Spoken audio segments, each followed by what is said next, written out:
Hey everybody, it's Ron from Pick Dawgz, and this is Ron's Bank Shop Breakdown. We're going to go over 5 college basketball games for Friday, February 24th, 2023. Now, if you like what you see, make sure to give this video a big thumbs up and subscribe to our channel. Don't forget to put your college basketball picks in the comment section below. And if you're looking for my best bets, including my $15 Bank Shop best bet, you can find those at the Premium Picks tab at pickdawgz.com.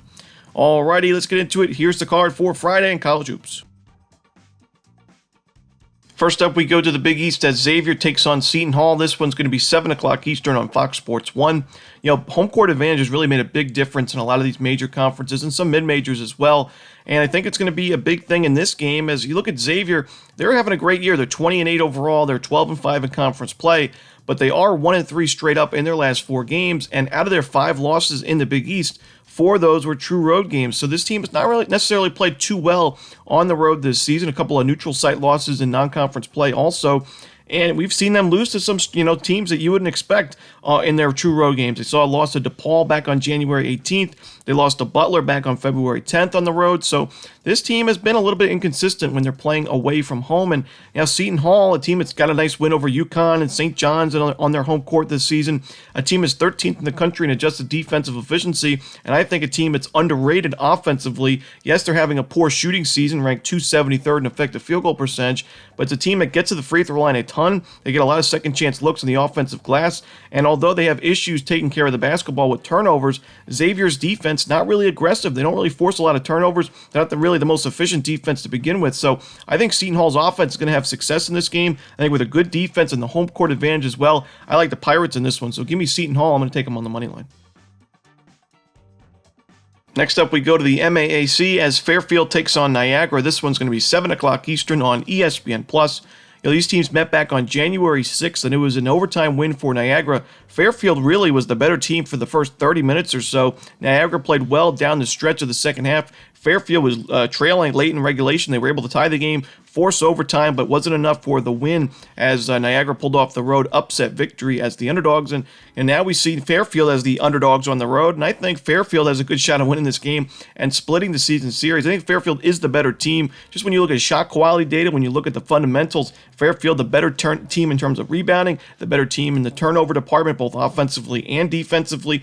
And I think Fairfield is, just really had an issue with the shooting. The effective field goal percentage has been terrible for Fairfield this season. They're one of the worst teams in three-point shooting, but still a team that gets to the free throw line, makes their free throws at a pretty good rate, gets those offensive rebounds, and takes care of the basketball. They're playing better ball as of late than Niagara is, where Niagara's lost 3 straight games. Fairfield's won 2 of its last 3, and some of the losses that Niagara's taken to 2 of the weakest teams in the conference, arguably in Mount St. Mary's and Marist. Sure, those were both on the road, but you also saw Niagara lose by double digits against Iona on their home court. So Niagara's not in good form. Fairfield, I think, is the better team. I think there's a little bit of revenge in this one after the frustrating, heartbreaking loss in the first meeting. So give me Fairfield, the Stags. I'm going to take the points. Next up, we go to the Mountain West as Air Force takes on UNLV. This one, 9:30 Eastern on CBS Sports Network. Air Force, last time out, they played Fresno State at home. And, Fresno State's the 148th team ranked in KenPom. That's a winnable game for Air Force on their home court, but they were not able to grab the W. They lost at 74-69. Now they've lost 2 of their last 3 games. They're 5-11 in conference play, struggling pretty much throughout the season in the Mountain West portion of their schedule. And UNLV on the other side, a team that was red hot at the beginning of the season, 10-0 in non-conference play. They beat Washington State, they beat Minnesota, they beat Hawaii, they beat Dayton. So some nice wins for the Rebels, but they've struggled. A lot of injuries have played a part in that, but they've struggled in Mountain West play. They've lost 3 straight games, 4 of their last 5. I still think UNLV is the much better team in this matchup. They're back at home here, and you look at their last game against Boise State where they covered the number as the road underdogs. I thought they played really well in that one. The shooting numbers were a lot better for UNLV. Their defense, I also thought, was pretty impressive. It's not easy going into Boise State. It's a very good Broncos team and a good Broncos offense, but they held the Broncos to 73 points. It was a good performance, I believe, and grabbing that cover on the road for UNLV. So I like UNLV in this game. I think Air Force on the road, just not enough here offensively. Give me the Rebels. I'm going to lay the points. Next up, we look at another Mountain West game between Wyoming and Colorado State. This one's going to be 9 o'clock Eastern, Fox Sports 1. You got 2 teams that are really similar, in my opinion. 2 teams that made the NCAA tournament last year. They brought back a decent amount of their team this year. I mean, some big pieces lost in the offseason, but and still, teams that have big expectations going into the year and underperformances and injuries have really hurt these teams, and they've had losing seasons and disappointing years. Colorado State 12-16 overall, 4-11 in conference play. Wyoming not much better, 8-19, a worse record overall, 3-12 in conference play. So, I do think, though, both teams' defenses are underrated in this matchup. And, you look at both of these teams, they like to slow things down on defense. Right now, Wyoming is 313th in average possession length defensively. Colorado State is 359th, so the fifth slowest defense in the nation. And I think both teams are going to be able to slow this game down and play at their most comfortable pace defensively. And I think it's going to be a low-scoring game. Like I said, I think both of these defenses, when you look at the shot quality data, are underrated. I don't think that they're ranked 209th and 210th in adjusted defensive efficiency at the end of the day. I do think these defenses are better. They're both pretty good defensive rebounding teams, so neither offense should get a lot of second-chance opportunities, especially because Colorado State's the second worst offensive rebounding team in the country.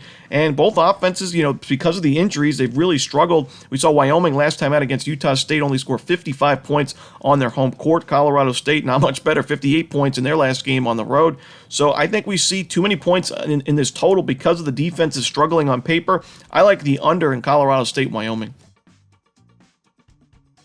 Next up, we go to the Sun Belt as South Alabama takes on Louisiana. This one's going to be 9 o'clock Eastern on ESPN2.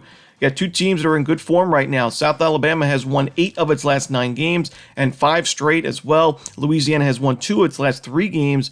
I do think because of that 5-game win streak for South Alabama, the Jaguars are overvalued in this spot. I think Louisiana is the better team, particularly on offense, where they're 44th in the nation in adjusted offensive efficiency. When you look at that 5-game win streak for South Alabama, 4 of those 5 wins were at home, so they haven't really been tested too much as of late on the road. Their last win on the road was their last game against Texas State, a team that's ranked 217th in KenPom, one of the weaker teams in the Sun Belt this year. So now you go on the road against one of the toughest places to play because Louisiana has not lost a home game this season. They're 22-7 overall. All 7 of their losses were in true road games, some of them in non-conference play, most of them in conference play, but they have not lost a game on their home court, and we're being asked to lay a pretty reasonable number with the Raging Cajuns because of that 5-game win streak on the other end. We're getting a good price with Louisiana, who has not lost at home. So give me the Raging Cajuns. I'm going to lay the points. And that's it. Those are the games for Friday in college basketball. Hope you enjoyed this video. If you did, don't forget to hit that like button and subscribe. And don't forget to put your college basketball picks in the comment section below.